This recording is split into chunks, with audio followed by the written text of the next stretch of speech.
आज के सीरियल अनुपमा में आप देखेंगे कि अनुपमा जैसे ही वो लेटर पढ़ती है उसमें लिखा होता है कि अनुपमा, मैं जानता हूँ कि जो मैं कर रहा हूँ वो गलत है और बापूजी की आंखों में आंसू और बच्चों का दर्द मैं और नहीं देख सकता और जो मैं कर रहा हूँ वो भी गलत है।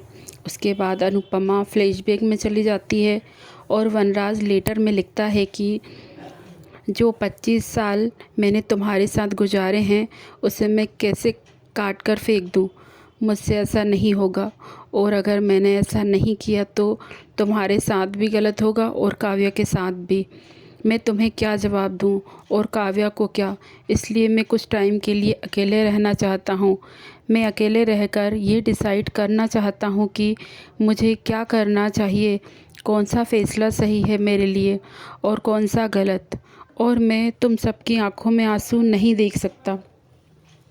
मेरे पास ऐसा कौन सा सवाल है जिसे मैं सुलझा नहीं पा रहा हूँ। आगे लिखता है कि अनुपमा, मैं बहुत जल्दी वापस आ जाऊँगा।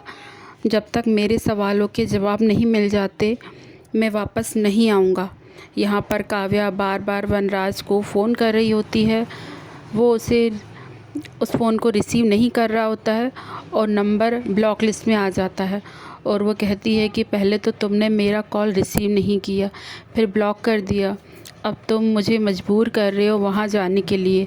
फिर वहाँ नंदिनी आती है और बोलती है कि वो आपको पहले भी कितना सुना चुके हैं, फिर भी आप वहाँ जाना चाहती हैं। मुझे पता है नंदिनी, तुम मुझे साइको समझती हो पर मैं हूँ नहीं। मैं जानती हूँ कि तुम मेरा दर्द नहीं समझ पाओगी, ना तुम समझ पाओगी, कोई भी मेरा दर्द नहीं समझ पाएगा और कोई भी मेरा दर्द समझ नहीं पा रहा है। ना तो मुझसे वनराज बात कर रहा है, ना ही फ़ोन उठा रहा है और यहाँ तक कि उसने मेरा नंबर भी ब्लॉक लिस्ट में डाल दिया है। अब मैं क्या करूँ, मुझे वहाँ जाना ही पड़ेगा।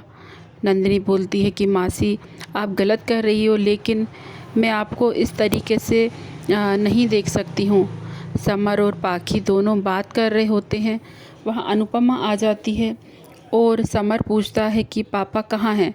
वो बोलती है अभी घर पर नहीं है।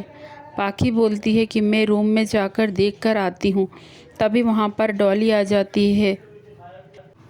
उसके बाद अनुपमा ये लेटर डॉली को देती है और डॉली बोलती है कि भाई को ऐसा नहीं करना चाहिए, भाई ऐसा कैसे कर सकते हैं।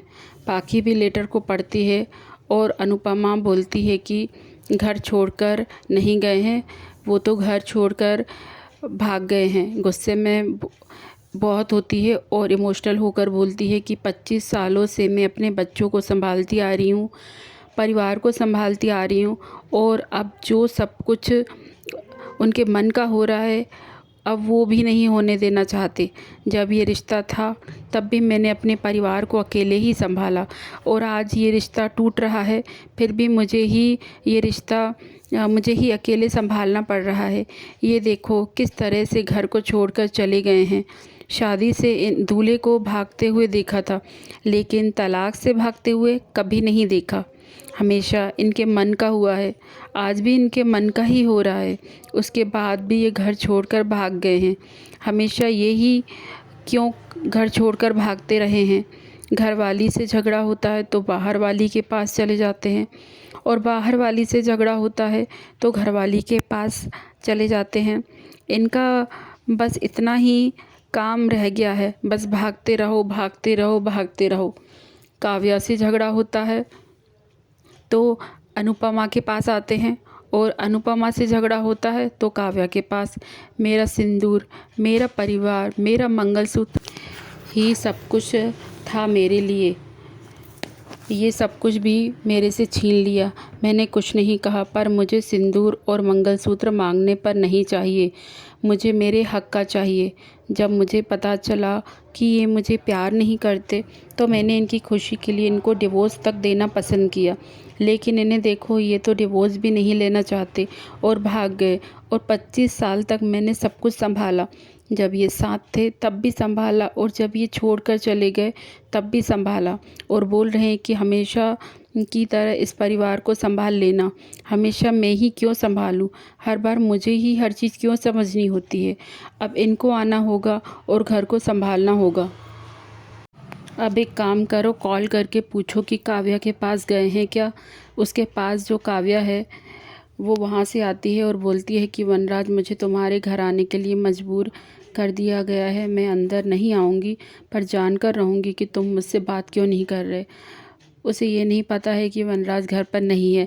फिर डोली बोलती है कि क्या क्या कर लोगी आप भाभी, क्या करोगी आप आगे। अनुपमा बोलती है, डॉली बहन, आप ये बात मेरे से कर रहे हो। पाखी, तू उन्हें कॉल कर। समर, तू उनके दोस्तों को कॉल कर। और डॉली, तू भी उन्हें कॉल कर।